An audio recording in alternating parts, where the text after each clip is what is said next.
George, by the way, it's not Steve, it's Spike. Oh, steady. It happens all the time. We want to thank you all for being here. Obviously, we're overjoyed, and the room full of people is just ecstatic with the possibility of being able to talk to you and see you so close up. Do you want to start, George Takei, and tell us a little bit about what you've been doing lately and how the world's treating you? Well, thank you very much for that. And before I start talking about myself, I want to thank all of you, because this is really incredible. It's now 43 years after the first. What did you think? I've enjoyed every minute, every day of those 43 years. Yes. And so it doesn't shock me.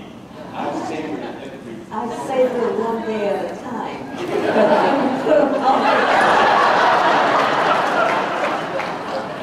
Well, it's you guys throughout those 43 years that kept the faith and continue to support us faithfully, devotedly, almost insanely. Going to see the same movie, not twice, but 3, 4, 5, 6 times to make it a big hit. And then, Sty here took the initiative on a little cue that he got and made this the hometown for James T. Kirk. So you guys are very special people. And Iowa is a very special state for me because my niece graduated from Northwestern as a broadcast journalist. And her first job was right here in Iowa. Those of you from Sioux City, Iowa, you may remember her, Nichelle Nichols. And she loved Iowa. Well, she wasn't that expensive then. It was her first job, low gal on the totem pole. And the other thing that I am very respectful of the people of Iowa is you're the first people that gave Obama his victory in the campaign.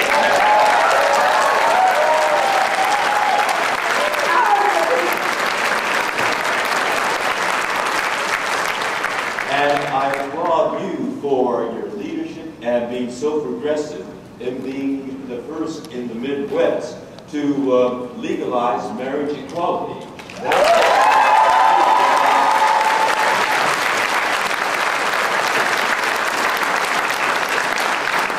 And this weekend is very propitious because it just happens that this weekend is the 40th anniversary of what's called the Stonewall Revolt, when the gay liberation movement began 40 years ago in Greenwich Village in New York.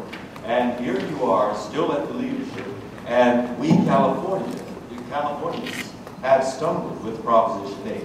So bravo to all of you.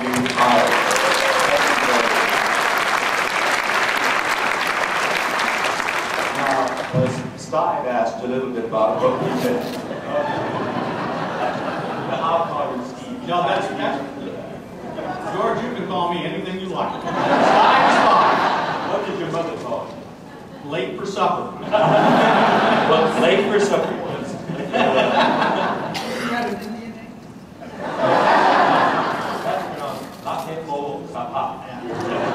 My Indian name is runs with beer. You know that Nichelle is part Indian? Cherokee, right? Yes, I did. I read her book. Yes. I tried to read yours, but they threw me out of the bookstore before I was done. So I know. I bought hers. No, she's significantly more attractive than you are. That's Steve getting back at you. Next week I'm doing a symphony concert narration with the San Francisco Symphony. So those of you that haven't planned your summer vacation yet, San Francisco is a wonderful, wonderful place to go for the 4th of July.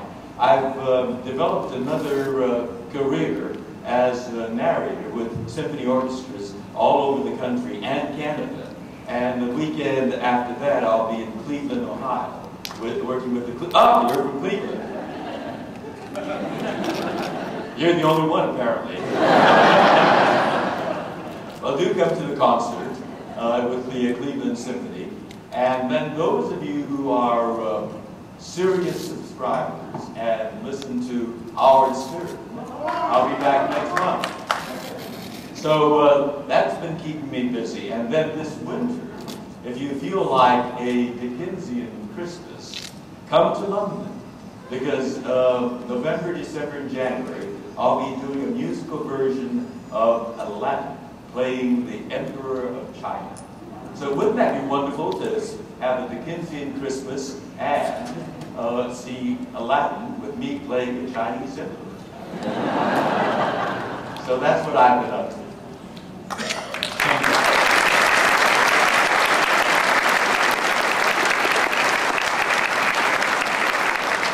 Nichelle, can you enlighten us? And I did read your book. I enjoyed it greatly. And it was very well written too, as opposed to some other books I've read. Or all those are headshots. And you read mine. Well, like I said, they threw me out of the bookstore before I was done. So You didn't pay to read mine. exactly. I tried to. I will get it. But Nichelle, would you like to share with us what's going on with your life and how you've been? Sure. Well, a lot has been happening with me, and since probably the last time I've seen any of you, done a number of independent movies with a variety of roles, one of which I starred in with my esteemed colleague, and it's That's Walter. my esteemed colleague to my right, Mr. Koenig, and it's called Gods and Men, and maybe you have seen it. We've shown that before we came. We had to cut it off so we could get on with the program. Oh, okay. To a mixture of boos and hisses. Everybody was watching the show and was intent on it. And two or three others, some were out, one I didn't like, another one I did like, called True Love, where I played the grandmother of a young man who was in high school, and he's the high school baseball champ, and football, and Mr. Macho, and he's a young man, 16, 17, he's just about to graduate, and he's just coming to terms with his own sexuality, and is not the macho football player that he's. And I play his grandmother, and you were going to tell me the name of that girl. Dwayne. Dwayne. The girl was in the. I haven't the volumes, but she's talking about. Zelda? No. Zora.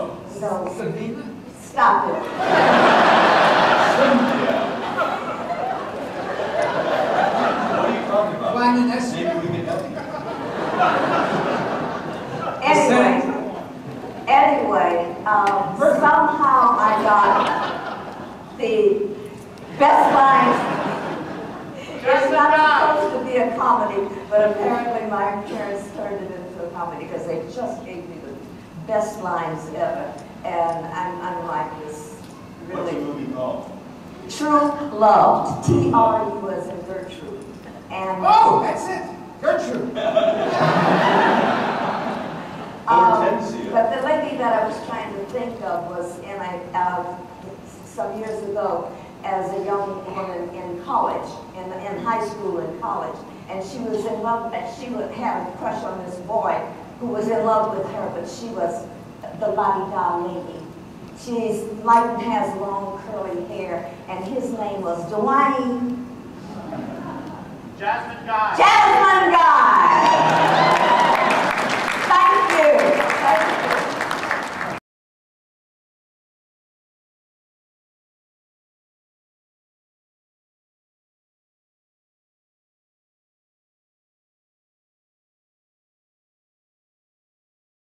Tune into Static. Oh my. Thank you. Thank you.